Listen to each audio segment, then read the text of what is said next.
New revelations in that massive Pentagon intelligence leak.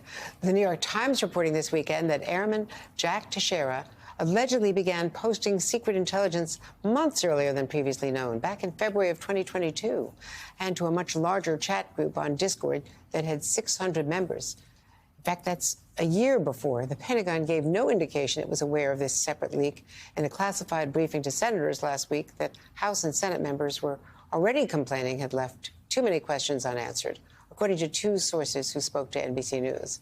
So joining me now is Senate Intelligence Committee Chairman Mark Warner. Senator Warner, thank you very much for being with us. And I just know from what you said when you came out with Senator Rubio that you were not happy, and many of your other colleagues were not happy with the briefing that they got last Wednesday. Can you say whether or not you were told about this other leak, alleged leak, a whole year before to a different chat group, a much larger group with 600 members? Andrea, I am not going to comment on anything that went in on a classified briefing, but we really have these issues around how we way overclassify way too much information from the government. It almost becomes the de facto option to simply call something classified. At the same time, we then have a universe of over 4 million Americans who have a various level of either secret or top secret or higher clearances. So this has been a problem we've known for some time, and we've talked on your show earlier about some of my concerns with the Trump, Biden, Pence papers that were perhaps not appropriately handled or dealt with. But now with this leak, I think it pushes this more front and center. So we've got to think about who we want to put in charge of classification. Virtually every department sets their own standards. That can no longer be the case. I think we need a sole entity in charge. We need to make clear that best practices need to be carried across agencies. I can assure you, because there's been previous leaks, for example, at NSA, they would have, I believe, caught this individual because of the inappropriate amount of copying he was doing. I don't think those best practices have actually migrated across all of the DOD. And I do think we need to really ask the question, somebody, in this case, this young guy who was an IT tech specialist, should he have access to all of these documents? Or frankly, can't you even have them access to maybe the headers without the substance of the documents? And then even further, the question you've raised, well, if there were some of these documents out on Discord, what is the price of getting a top secret classification? How much examination of that individual's public postings? Yes, we've been a little reluctant to look at private postings and think we should. There's First Amendment rights that have to be dealt with. But on this case of Discord, what's remarkable is, I don't think the government was really looking on this site yet, but the armed forces, I think the Army, I believe, actually advertises on the site for potential recruits. So there's a lot of things that have gone wrong that we've got to sort through.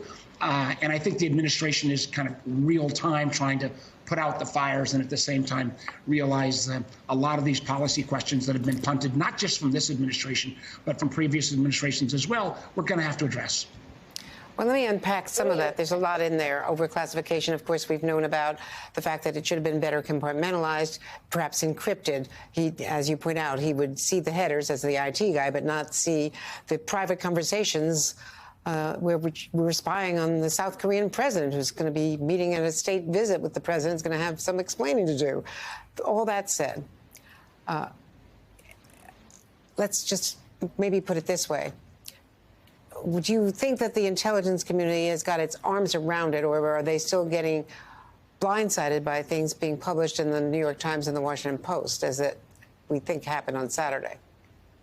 I think this is real time, still trying to get our arms fully around it. Now, I do think, obviously, the FBI acted very quickly. I think we've got the suspect in custody. That's all good news.